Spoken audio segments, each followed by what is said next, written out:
आणि आज मी तुम्हाला आपल्याला स्ट्रॉंग व्हायचं असतं ना, त्याच्यासाठी काय करायचं ते मी आज तुम्हाला सांगणार आहे.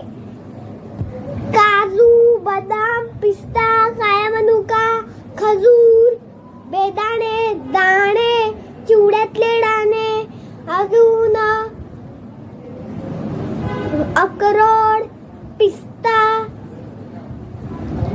बेदाणे आणि व्यायाम करायचा असा व्यायाम करायचा रोज. आणि मी खाली दिलेले आपल्याला स्ट्रॉंग व्हायचं असतं आणि हे रोज फॉलो करायचं, असा व्यायाम करायचा,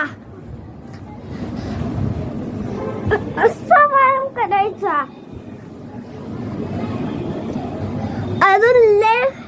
अजून असा व्यायाम करायचा.